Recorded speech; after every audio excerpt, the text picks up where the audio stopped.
आए नाज़रीन, प्रोग्राम का आगाज़ करते हैं। अब सार आलम साहब हमारे पास मौजूद हैं, हसन अयूब खान साहब मौजूद हैं, आमिर इलियास राना मौजूद हैं। आप तीनों का बहुत शुक्रिया। आमिर जाद साहब हमें कराची से ज्वाइन कर रहे हैं। आमिर, आपका भी शुक्रिया। पहले ज़रा इस मामले को निपटा लेते हैं। आमिर से मैं क्विकली एक फीडबैक ले लूँ। तहरीक इंसाफ का बयानिया जैसा भी है, उसकी जो भी वक़्त रही, वो मज़ाहमत का रहा, इस्टेब्लिशमेंट की अकाउंटेबिलिटी का रहा, सवाल जवाब पूछने का रहा। लेकिन अब रऊफ़ हसन साहब कह रहे हैं कि हत्तल बसा कोशिश कर रहे हैं कि मिलिट्री इस्टेब्लिशमेंट के साथ ताल्लुकात बेहतर हों। और दिलचस्प बात यह है, जुमला आगे तहरीर हुआ उनके हवाले से जो खबर कोट हुई, ताकि इंतखाबात के अंदर अच्छे मवाफ़िक माहौल की तलाश है उनको। इज़ इट सरप्राइजिंग या आपके ख्याल में सरप्राइजिंग नहीं है ये?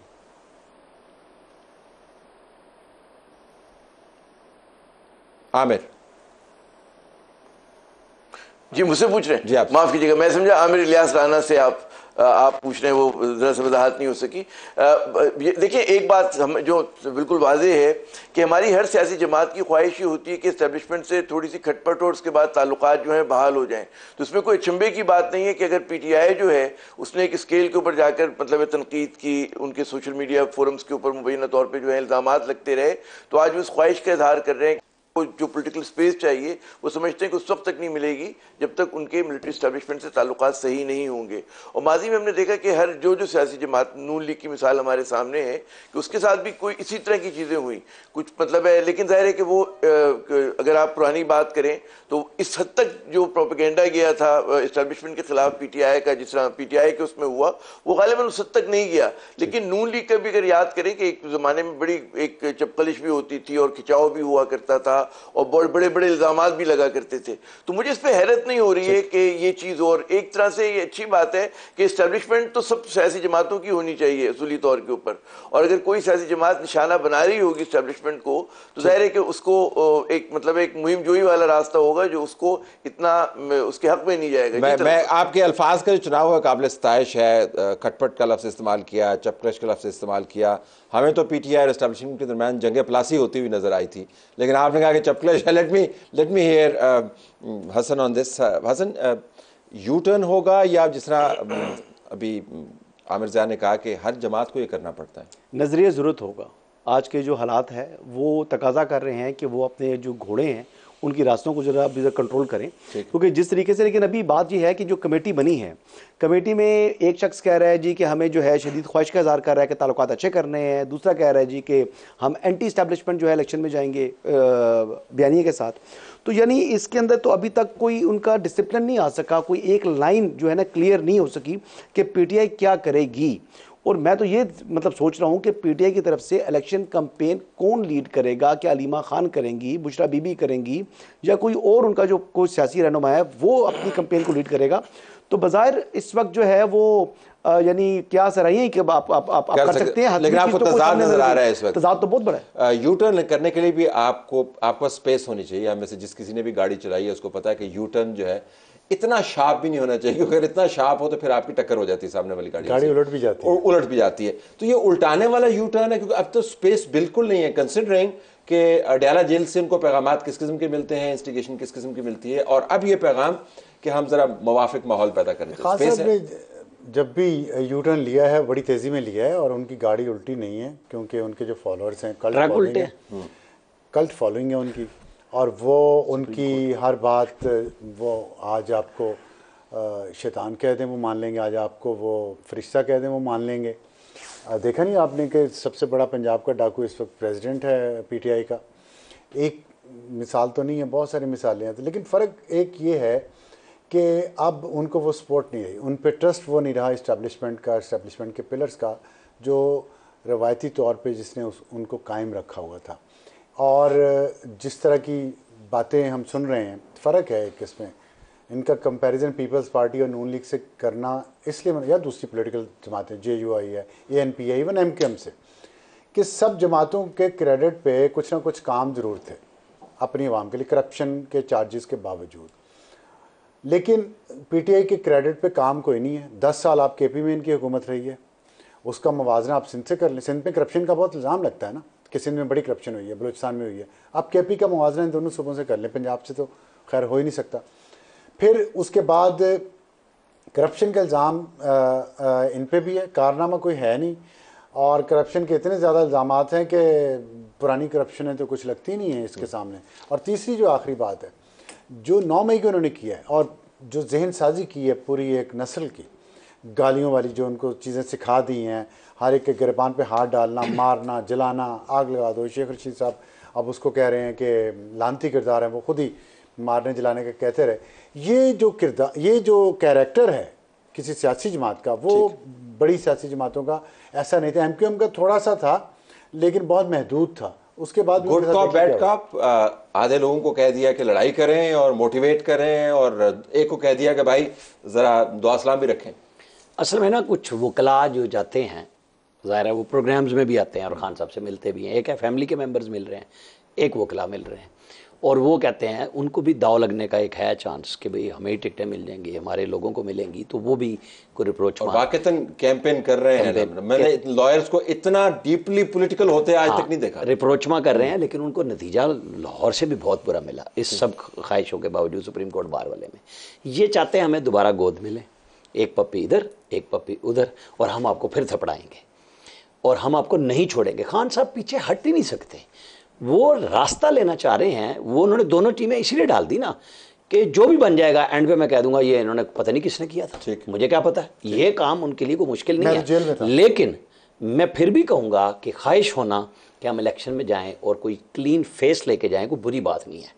PTI बतौर जमात अगर रहना चाहती है, मैं तो बिल्कुल बहुत अरसे से कह रहा हूँ कि खान साहब को खुद को पीछे हटा के कुछ लोगों को इख्तियार देना होगा। देखे ना, नवाज शरीफ ने दिया, आज लोग बहुत शायद का कान पे बोलते हैं कि एक बनाया था वजीर आजम, वही गले पड़ गया। दूसरा उन्होंने सदर बनाया शहबाज शरीफ कि वो बचा हुआ है, उसके ऊपर इल्ज़ामात फैमिली से आते हैं। लेकिन कि जब आप कुछ, उसने अपने आप को नहीं रखा कि मेरी पार्टी चलती रहे, वो आया। ये कहीं पे किसी अपने बंदे पे ट्रस्ट के लिए तैयार नहीं है। यानी इख्तियारात हों और लोगों को यकीन हो कि ये फैसला करके जाएंगे तो वो जेल में इसे इंडोर्स करेंगे, नहीं वो आखिरी अथॉरिटी नहीं देते। यही मसला है। लेकिन खान साहब को अब समझ आ रही है कि अब वो सुप्रीम कोर्ट के ऊपर उनकी उम्मीद है, और कुछ दिनों के बाद वहाँ से अब ज़ाहिर है अगले हफ्ते शायद ज़मानत का केस लग जाए, और वहाँ सरदार तारिक साहब का ही बेंच है, वो जो इस तरह के केसेस सुनता है। मतलब जो मेरी इतला है कि वहाँ पे ये सारे वहीं जाते हैं। अदालत पे क्या होगा नहीं होगा मुझे नहीं पता, लेकिन ये नहीं छोड़ेंगे किसी को। अच्छा जरा वापस आए आमिर, अभी स्पेस की हम बात कर रहे थे। वाकईतन ये टू लिटिल टू लेट है। जो कुछ हो चुका, जो कुछ कहा जा चुका, जो कुछ अपनी हमशीरा के ज़रिए कहलवाते रहे, जो कुछ अपने ऑफिशियल ट्विटर अकाउंट पर अभी तक कह रहे हैं, उसके बावजूद मेरे ख्याल में एक डेस्परेट किस्म का और कंट्राडिक्टिव मैसेज, इस रासन भी कह रहे थे, मुतजाद मैसेज जो है अपनी पार्टी के रैंक्स को कंफ्यूज करेगा।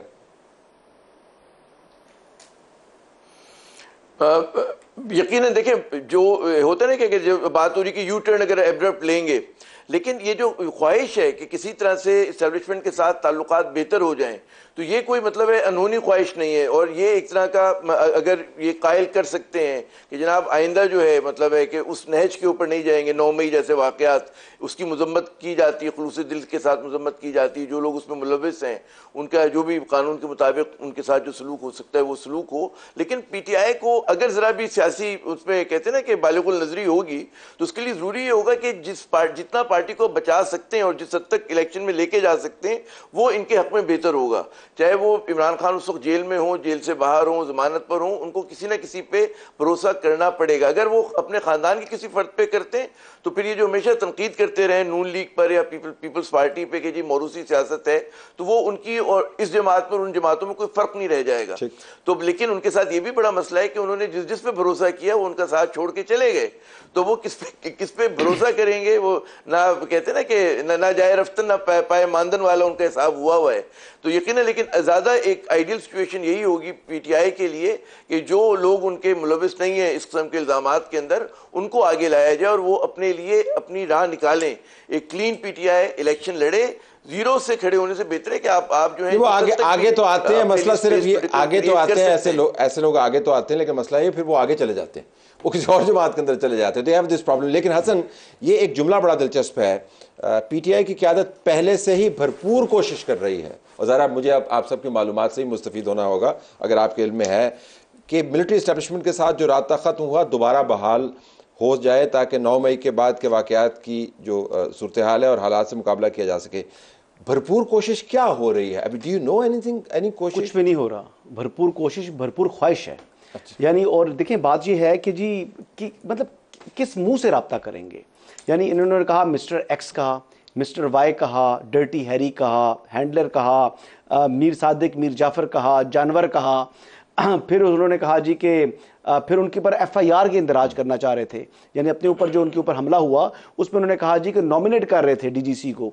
यानी किस मुंह से आप करेंगे? यानी आपने देखें आपके मुल्क के अंदर कुछ हकीकत है, आपने हकीकत को तस्लीम करना चाहिए। और अगर वो हकीकत ना भी होती, अगर आपके पास कुछ सबूत था, ठोस सबूत था, तब तो आप FIR के लिए एप्लीकेशन दे सकते थे। लेकिन तमाम की तमाम पार्टी ने यक ज़बान होकर कहा जी कि उन पर FIR दर्ज करें। उनका अपना जो चीफ मिनिस्टर था उसने कहा जी मैंने FIR नहीं देनी। और फिर उसके बाद सुप्रीम कोर्ट के हुक्म के ऊपर FIR का इंदराज हुआ और वो FIR जो है वो IG जो कहते पंजाब थे उनको कहा जी कि आप जो है FIR रजिस्टर करके कल सुप्रीम कोर्ट ऑफ पाकिस्तान में जमा कराएं। और कौन थे chief justice? Chief justice Umar Ata Bandial, वही जो कि यानी उन्होंने जो जिनके लिए जिनका बहुत प्यार था PTI के लिए। तो ऐसे ऐसे मुतालबात इन्होंने किए हैं, ऐसी ऐसी इनकी हरकतें हैं कि अब इनसे बात कौन करेगा? अगर मैं आपके जुमले में थोड़ा सा एक इजाफा करके और सवाल की सूरत में पहले आपसे फिर बाकी पैनलिस्ट के पास भी आता हूँ, सियासी मुंह कौन सा है ऐसा PTI का जो इस्टेब्लिशमेंट के साथ बात कर सकता है? हमें तो ख्याल था कि शाहमूद कुरैशी हो सकते हैं, उनका एक अपना मामला पड़ा हुआ है। परवेज लाई के लिए बहुत अरसे तक कहा गया जी सियासी, अब तो खैर नहीं है, तो कौन सा? शफकत महमूद साहब बात करें, सियासी मुंह है, वो बात कर सकते हैं, उनके पास बात करने की उनको तमीज़ भी है। और शफकत महमूद साहब ने कभी भी वो रेड लाइन क्रॉस नहीं की, वो कभी भी इस तरह का जो है ना उन्होंने फजूल ऐसी बातें नहीं की, इल्ज़ामात आयद नहीं किए। एक ठहरे हुए इंसान है, वो बात कर सकते हैं। यानी अली मोहम्मद ख़ान जो हैं वो कंपैरेटिवली उनसे काफ़ी बेहतर है जो बाकी लोग हैं उनके। और जहाँ तक सवाल रहा असद कैसर साहब का, वो तो अब मेरे ख्याल से बाहर जल्दी जल्दी आते दिखाई नहीं दे। तो सियासी मुंह वाक़तन है। मैं कमेटी का जिक्र हो रहा था, मैं अली असगर खान का नाम दे के हैरान हो गया क्योंकि मैं विटनेस हूँ कि अली असगर खान के साथ इमरान खान ने जब पीक पे थे क्या कुछ नहीं किया, और वो डीप डिप्रेशन में चले गए, पॉलिटिकल डिप्रेशन में चले गए, साइड लाइन हो गए छोड़ने का। तो अब अली असगर खान को भी उन्होंने बीच में डाल दिया। बट सियासी मुंह कौन सा हो सकता है जो बात करे एस्टैब्लिशमेंट से? देखिए हसन साहब ने जो अल्फाज इस्तेमाल किए हैं शफकत महमूद के लिए, वो उनकी राय का मैं एहतराम करता हूँ, लेकिन शफकत महमूद का मुंह क्या है ये आपको भी पता है, मुझे भी पता है। शहबाज शरीफ से शुरू करें अगर, तो कि कौन कौन सा मुंह उन्होंने नहीं देखा पीपल्स पार्टी से होते हुए, और किस किस के मुंह वो नहीं लगे। और जब वो इक़्तिदार में थे, वो बात ताकतवर से तो एहतराम से करते हैं, लेकिन उनको जो लगे कि वो उनसे नीचे है वहाँ वो फिरौन होते हैं। और इतनी मैं आई विटनेस हूँ, तो ये इसका भी आई विटनेस बिल्कुल। तो ऐसे ही किरदार के लोग इमरान खान के करीब इर्द गिर्द मौका परस्त, मफाद परस्त जमा हैं। शफकत महमूद is one of them, one of those मफाद परस्त। कहाँ से चले, कहाँ से कहाँ पहुँच गए। तो अभी बाहर बच्चों को जो निकाला था उन्होंने, गुमराह किया था, खुद क्यों नहीं निकले शफकत महमूद बाहर? खुद क्यों नहीं कोर कमांडर हाउस जलाने गए? खुद क्यों नहीं जाके हमला किया, आग लगाई? सिर्फ दूसरे गरीबों के बच्चे थे कि जिनको वहाँ भिजवा दिया और फिर उनको जेल भिजवा दिया। आप बैठे अपने अरबों की दिहाड़ियाँ जो लगाई हैं वो गिन रहे हैं। लेकिन अली असगर की मैं बात करूं, देखिए बात यह है तलत कि ये हैं वो मुखलिस लोग जिनको ज़रूरत के वक्त हर सियासी जमात अपना मुंह बनाती है, लेकिन जब ज़रूरत पूरी हो जाती है और इक़्तिदार में आते हैं इनको मुंह नहीं फिर कुछ और बनाया जाता है। तो ये उल्लू चले आप कह लें उसको, मुहावरा तो मुकम्मल कर रहे हैं, फिर लोग खामखा फिल द ब्लैंक्स कर देते हैं। इसके बावजूद गलतफहमी में गलत ही चीज़ ना लगा देना बीच में। लोग जो मर्जी कहें, मैं इस पर नहीं जा रहा, लेकिन मैं तो आप कह रहा हूँ कि आपको भी पता है, मुझे भी पता है, अली असगर कब से इमरान खान के, जब इमरान खान के घर वाले उनकी बात नहीं सुनते थे, वो तब से थे उनके साथ। फिर वो इवन शिबली फराज भी थे उनके साथ हैं। शिबली फराज बहुत बाद में आए, उन्होंने तो बल्कि ओवरटेक कर लिया। तो असगर खान के बेटे हैं Ali Asghar. But you think वो सियासी मुंह बन सकता है? नहीं, देखें वो बेहतर इंसान तो हैं, ठीक है, और रिलायबल इंसान है, ट्रस्ट वर्दी इंसान है। ये शफकत महमूद जैसे लोगों का क्या पता है कि अंदर जाके इमरान खान को बेच के बाहर आ जाए, तो फिर इमरान खान के वोटर्स क्या करेंगे? एक मुंह कौन सा है और मौका कौन सा है, और फिर उनके पास do they have that political capital जिसको इस्तेमाल करें? पहली बात तो यह है कि ये खान साहब की टीम के चुनाव पे क्वेश्चन है। जो कहते हैं ना, मैं कप्तान था और मैं अपनी मर्जी की टीम बनाता था, यहाँ भी मर्जी की टीम थी, तो वो 2-2 घंटे और 2-2 दिन बाद सारे छोड़ के भागते रहे। शफकत महमूद साहब का नाम हसन ने ले लिया। मुझे ये बताएं कि इनके ऊपर नहीं इल्ज़ाम था कि ये वो जो लॉन्ग मार्च चला था, ये रास्ते में कामोगी के बाद नज़र नहीं आए थे, कहीं और चले गए थे? ये गिनती में भी नहीं थे, शुमार में भी नहीं थे। और असल मसला है खान साहब का ट्रस्ट में। फिर वही मेरा है कि खान साहब को खुद किसी पे ट्रस्ट नहीं है, उनको शायद अपनी ज़ात पे भी ट्रस्ट ना हो, क्योंकि उनका मकसद ये नहीं है जो ये आप और हम इतनी लंबी चौड़ी बहस कर रहे हैं। वो कह रहे हैं मुझे अपनाओ, मुझे फिर चुनो, लाड में लाओ, प्राइम मिनिस्टर बनाओ, मैं फिर तुम्हारे साथ वही करूँगा, जो क्योंकि वो हट नहीं सकते अपनी तबीयत से। ये जितना उनका फ़ैन क्लब है और जिस तरीके से वो ज़िंदगी उनकी जो उनका ब्रॉटअप है उसके अंदर इनकार है ही नहीं। वो बहुत अभी मुश्किल में है। लेकिन मुझे ये बता दें कि किसी एक बंदे ने आके सच बोला है कि वो कोई मशवरा भी कर रहे हैं या सिर्फ सुन के इनको कह देते हैं जाओ ये ठीक है। वो वकीलों की सुनते हैं, मजबूर हैं सुनने पे कि एक तो और कोई मुलाकात ही नहीं है तो आपको सुनना पड़ता है, वरना तो खान साहब इनसे वकीलों में भी दो ग्रुप बने हुए, आधों में से तो ये और नहीं, पिक एंड चूज भी इसीलिए करना पड़ता है कि पिछली दफा इसकी लंबी सुन ली थी फिर दूसरे की, फिर वो जाके आपस में लड़ते हैं वकील के। पता नहीं हम मैंने शफकत बहुत बड़ा मिसाला बेचने लगे, एस्टेब्लिशमेंट को भी काबिल कबूल हो, जो उनसे बात करने के लिए रेडी हो। ये एक म्यार एस्टेब्लिशमेंट क्या वो भी हमारे सामने, वो इमरान खान के म्यार से कुछ ज्यादा एक छोटी सी और छोटी सी बात बड़ी जरूरी है, हम इसमें से इत्तेफाक कर सकते हैं। इमरान खान की पार्टी में एक प्रॉब्लम ये है कि इमरान खान जब तक खुद ठीक नहीं होते, खुद किसी रास्ते पे नहीं चलना चाहते, वो अब सारे ना करने वाली गल फिर नहीं होगा ना। वो हसन ने चूंकि कह दिया, अब जो दूसरी तरफ उनके बहुत अहम फैन थे ना इमरान खान के, अब वो फैन नहीं रहे, उन्हें ये भी रियलिटी देखनी चाहिए कि चीफ मिनिस्टर ने उनके FIR नहीं दी। नहीं, ऐसी बात नहीं है। चीफ मिनिस्टर के साहबजादे मुन्नसिर इलाही ऑन रिकॉर्ड हैं कि हमने इन्हें कहा अपनी मर्जी का कोई SHO लाओ और उससे पर्चा करा लो।